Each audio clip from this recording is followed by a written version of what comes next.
이제 아무래도 기자 생활을 오래 하셨으니까 그날 4월 21일 이재명 대표와의 만남을 앞두고 도대체 이 사람은 누구인가 한번 자료를 조사했을 법도 한데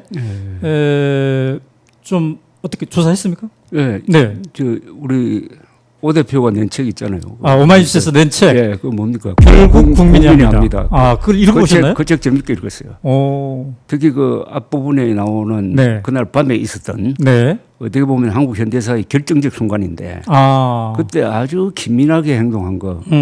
한동훈 대표도 그렇게 했지만은 네. 그 아주 재밌게 읽었고 또 만화로 만들어진 것도 읽었습니다. 네. 이재명의 길인가 그렇죠? 아니 뭐 악마는 아니다는 그런 거. 네. 그 만화도 아주 잘 만들었더라고요. 근데 그 읽어보고 묘한 접점을 하나 찾았어요. 네, 네, 네.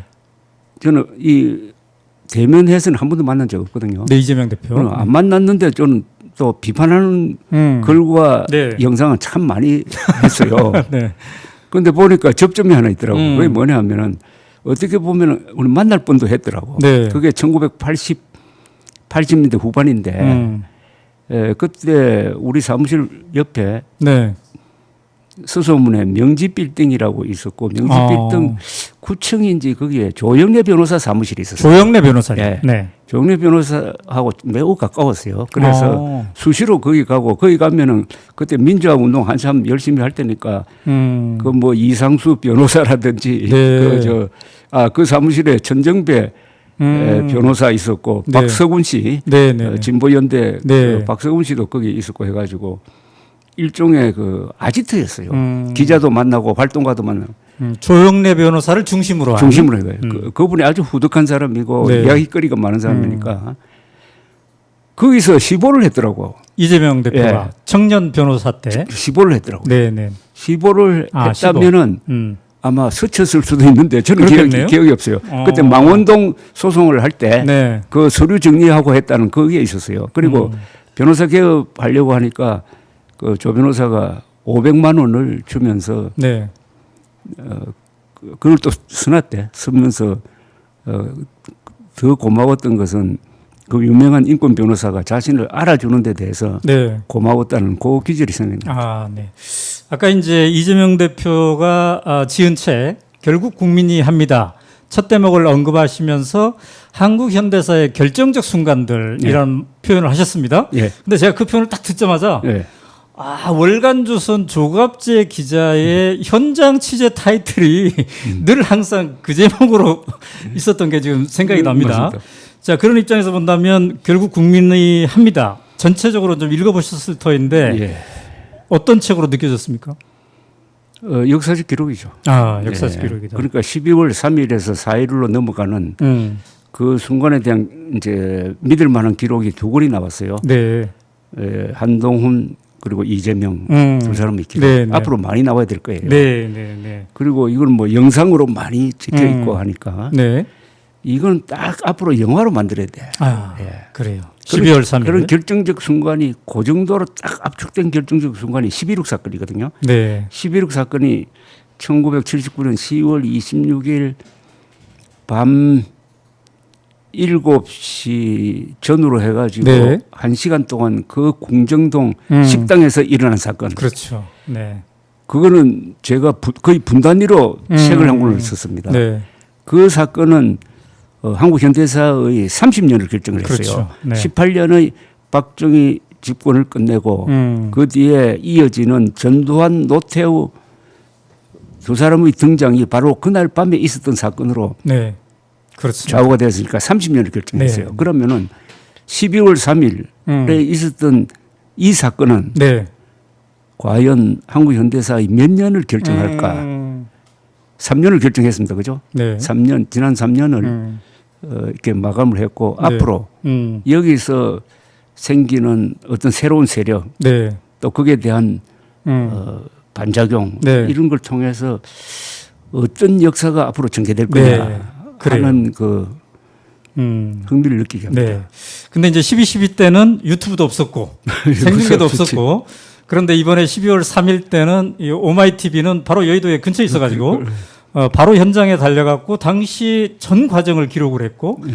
동시 접속자가 69만 명에 이를 정도 이제 이렇게 세상이 바뀌었습니다. 바뀌었네요. 자, 그런데 이제 이재명 대표와의 만남 좀 더 얘기를 해보자면은 식사 메뉴는 뭐였습니까? 한식이었군요. 먹는 것보다는 말하는데 신경 썼으니까. 그래요. 자세한 메뉴는 기억이 안 나네요. 근데 처음 만났을 때 이재명 대표는 왜 조갑재 기자를 만나보고 싶었다라고 얘기하던가요? 뭐 그건 서로 안 물었어요. 그래요. 다만 하니까 나는 옛날에 조갑재 대표 좋아했습니다라고 하더라고요. 좋아했습니다.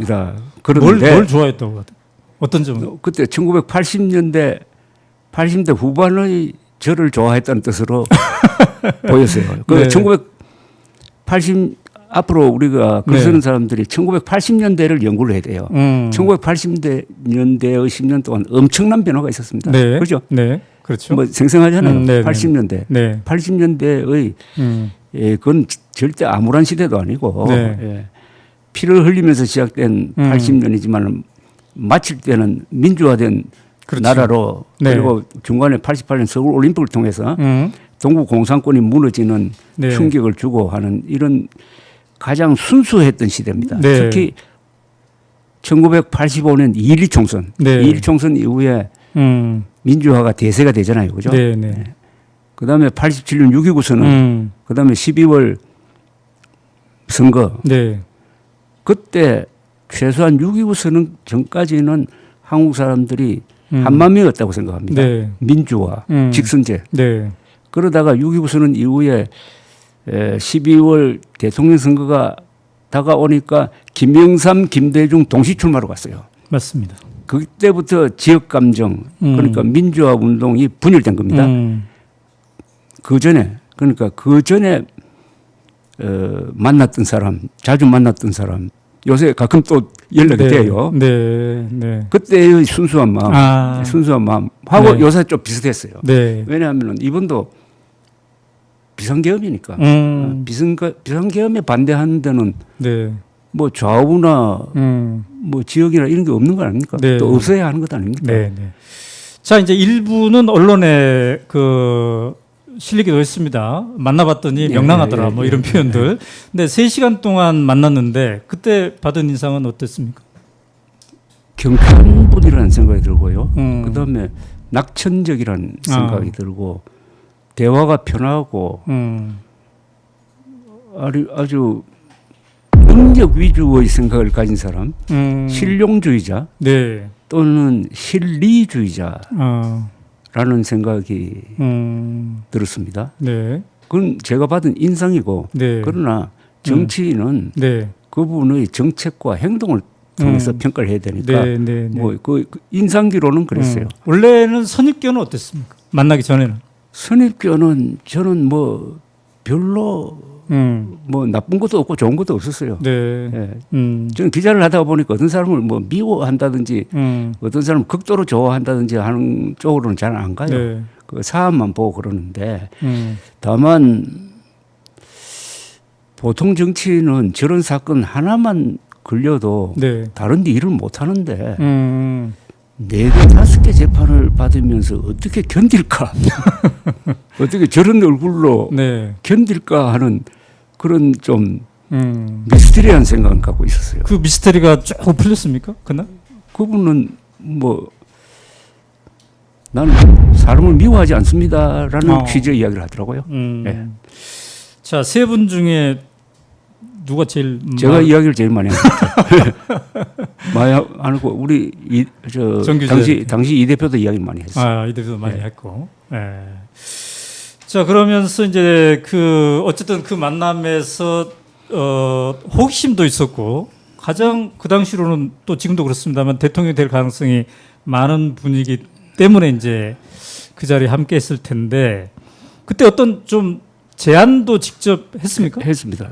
대통령이 될 가능성이 가장 많은 사람이니까 뭐 내가 보수적 입장이나 무슨 뭐 이런 이념적 입장을 떠나서 대한민국에 도움이 되고 이건 대통령만 할 수 있는 일이 몇 개 있다는 생각이 들어서 거기에 대해서 저 견해를 피력한 바가 있는데 첫째는 청와대로 다시 돌아간다고 그랬다고요. 그죠? 네네. 용산에 조금 있다가 청와대를 고쳐서 돌아가면은 거기서 나오지 말라고 그랬어요. 저는. 아, 대통령 집무실을 청와대에서 해라. 청와대에서 아니 일단 돌아가면은 청와대에서 계속 근무를 해야 된다. 그 말은 뭐냐면은 대통령 집무실을 세종시로 옮기면 안 된다는 이야기입니다. 그러면은 그게 수도 이전이 돼버리는 거예요. 네네. 그럼 헌법 개정 사항입니다.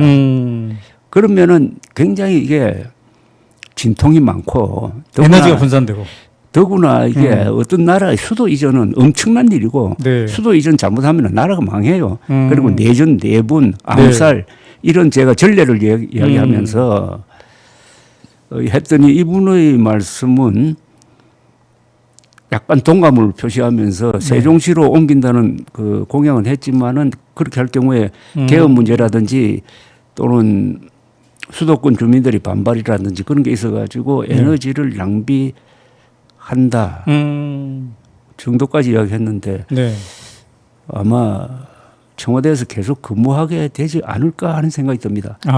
그렇게 해야 되고 내륙으로 더구나 남쪽으로 수도를 옮긴다는 것은 우리 앞으로 통일을 해야 되는 이런 입장에서도 안 맞거든요.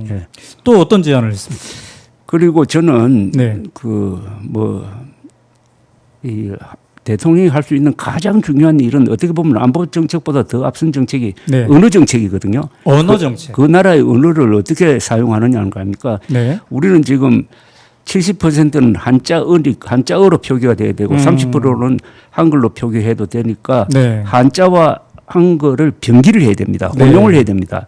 그런데 지난 30년 동안 국어 기본법이라는 게 만들어지고 그게 한글 전용을 의무화를 하고 언론도 한자를 쓰지 않게 됨으로써 한국어가 반신불수가 되어가지고 정확한 표현력이 되지 않고 어휘력이 줄어들고 문해력이 줄어들고 그 결과로서 우리 언어 생활의 결과로서 분별력 이런 게 떨어지고 그리고 말이 험해지고 특히 정치권에서 이런 설명을 하면서 한자를 꼭 써야 된다. 한자 그리고 박근혜 대통령이 그 탄핵당하기 전에 초등학교 때부터 한자 병기하기로 욕을 먹어가면서 그 정책을 세웠어요. 그런데 문재인 대통령이 등장하자마자 그걸 폐기시키더라고요. 그건 난 미래를 위한 우리 후손들을 위한 그 나쁜 판단이었다고 생각합니다. 이재명 대표는 뭐라고 했습니까? 거기에 대해서 저 이야기에 상당히 동감을 했어요. 그래요? 그럼 제가 이야기했습니다. 이재명이란 이 이름이 얼마나 잘 지은 이름이냐. 이재명 한자로 쓰면 보기도 좋고 더구나 거기에 밝은 명자가 있잖아요. 명랑하라고 지었는데 실제로 명랑한 사람 아닙니까? 그래서 이 한자 이름과 그 사람의 운명이 같이 간다는 이야기도 있다. 뭐 이런 이야기 해가면서. 자, 그렇게 두 가지나 얘기했으면 진짜 그날 말씀을 많이 하셨네요. 많이. 그리고 또 하나 했어요. 또 하나요. 또 하나 그 사람 동감한 거예요.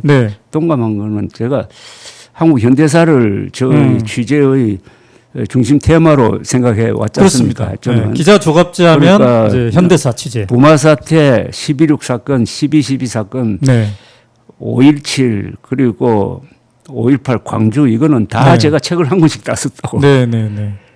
그런 관점에서 한국 현대사는 뭐 영어로 표현해서 미안하지만 The greatest story ever told. 가장 위대한 이야기인데 이 이야기를 간직한 사람들이 지금 서서히 떠나가고 있다. 그러니까 이런 사람들이 살아있을 때 회고록 쓰기 운동을 해야 된다. 내가 회고록을 다른 사람이 써서 받으면 딱 하루 만에 다 읽게 된다. 다 재미가 있다. 다 드라마를 갖고 있으니까 이런 분들의 회고록을 모으는 국가적인 프로젝트를 하나 만들면은 아마 세계 최고의 기록을 우리가 갖게 될 것이고 그걸 뭐 좋은 거는 현상금도 주고 출판도 할 수 있고 또 기록을 남겨가지고 손자한테 넘겨주기도 하고 더구나 요새 출판이 쉽잖아요.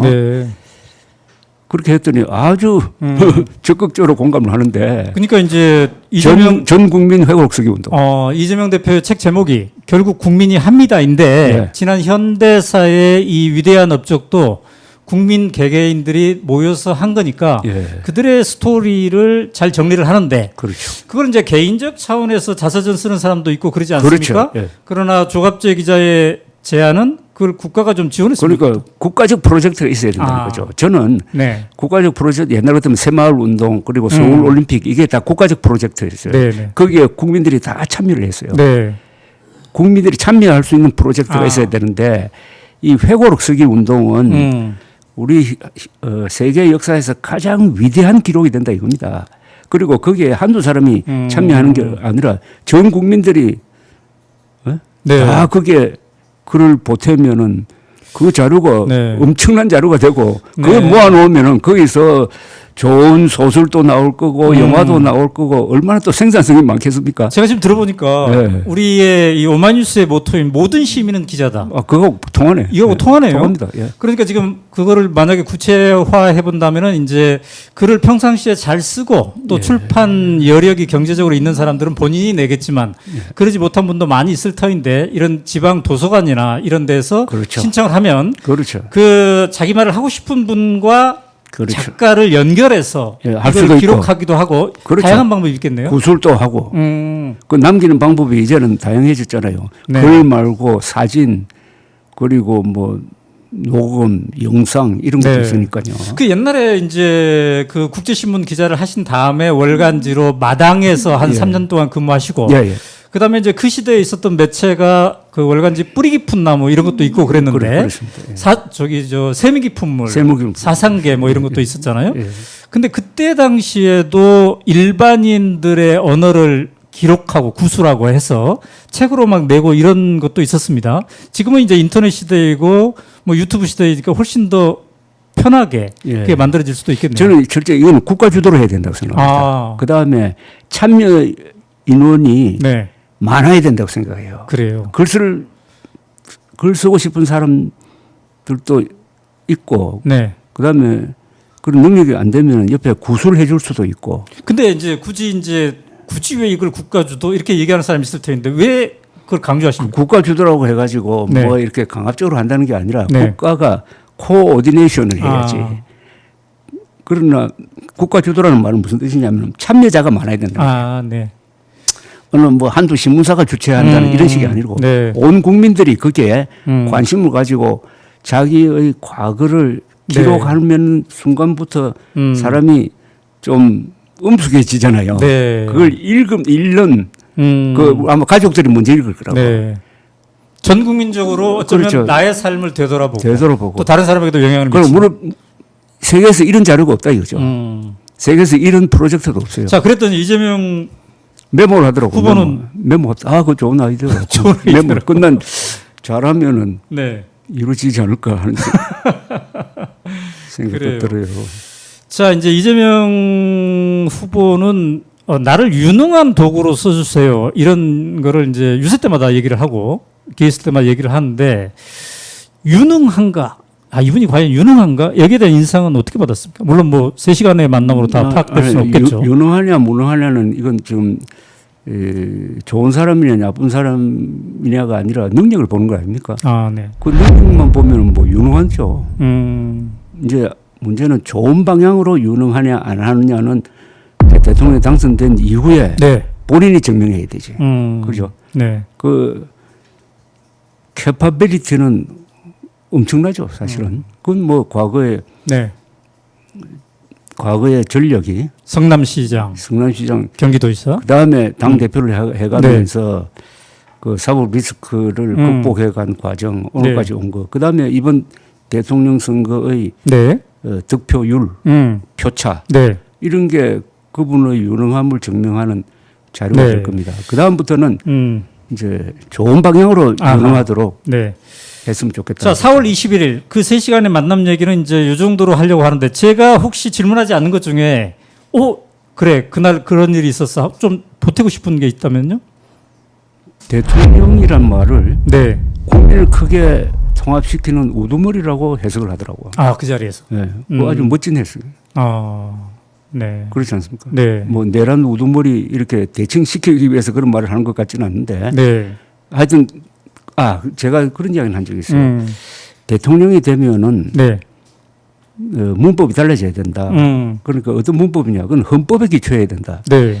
헌법에 기초하면은 진보, 좌파, 좌우 그게 헌법에 안 적혀 있지 않느냐? 네네네. 헌법에는 딱 두 가지거든요. 개인과 국민입니다. 네. 그러니까 링컨의 말을 제가 인용을 했습니다. 링컨은 나는 헌법이란 눈밖에 가진 것이 없다고 했습니다. 그렇게 해야 통합이 된다고 했습니다. 네. 예. 그래요. 네. 자, 그래서 밥값은 누가 냈습니까? 먼저 갔어요. 먼저 가고 이제 이재명 대표가 먼저 갔다는 거죠. 계산하려고 거기 가보니까 혼자 자기 밥값만 내고 갔더라고요. 그게 김영란법 이걸 의식했을 수도 있겠네요. 뭐 그랬던 어쨌든 네. 상당히 기분이 좋았어요. 기분이 좋았다 오히려. 상쾌한 뒷맛이라고 내가 어디 표현을 했는데. 상쾌한 뒷맛. 경쾌한 뒷맛이라고 표현했던가요? 네. 상쾌한 뒷맛. 상쾌한 뒷맛, 경쾌한 뒷맛 그런 이야기 했는데. 네. 아주 좋더라고요. 기분이. 그렇게 해야 되는 거 아닙니까? 예. 뭐 김영란법을 의식했는지 안 했는지 모르지만은. 아니 제가 먼저 가야 되는데 제 목만 낼 수밖에 없습니다. 이런 설명도 없이. 그렇죠. 그랬군요. 자, 그런데 이제 아까 말씀했지만은 현대사에 대한 취재를 엄청나게 많이 했지만 또 현대사의 증인이기도 합니다. 1987년 이제 직선제 이후에 우리가 여러 대통령을 만났지 않았습니까? 이재명 후보가 지금 대통령이 될 가능성이 많은데 상대적으로 만약에 대통령이 된다면 역대 대통령들로부터 어떤 교훈을 얻어야 되고 누구의 장점과 누구의 장점을 결합하면 좋을까요? 저는 역사에서 네. 교훈을 얻을 필요는 없다고 생각합니다. 그건 시대와 조건이 다르거든요. 네네. 다만 역사에서 얻어야 될 것은 어떤 영감, 네. 인스피레이션 이런 거라고 생각합니다. 네. 그러니까 역사는 참고예요. 자꾸 역사 교훈 하는데 네. 그 교훈은 현실. 2015년의 교훈은 2015년의 대한민국과 세계의 현실에서 찾아야 되는 건데 네. 다만 대통령이 된다는 의미는 역사와 마주한다는 뜻 아니겠습니까? 네. 모든 경쟁자가 없어진 거예요, 사실은. 이 순간부터 만약 이재명 대통령이 등장하면 그 순간부터 자기는 사실은 네. 민주당의 이 총재라는 생각보다는 네. 대한민국 대통령이다. 그렇죠. 그래, 그렇게 넓게 보고 그 다음에 한국 현대사를 따뜻한 눈으로 봐야 된다고 생각합니다. 예. 즉, 그 앞에 전임자가 13명이니까 네. 이분은 14층으로 올라간 사람이에요. 14층. 14층에 선다는 것은 그 앞에 전임자들의 잘한 것 못한 것을 다 자기 것으로 받아들이는 거거든요. 네. 그 위에 서야 되는 거 아닙니까? 그런데 앞에 거를 김영삼 대통령식으로 앞에 걸 부정해버리면은 네. 도로 내려온다고 잘못하면 지하로 들어가 버려요.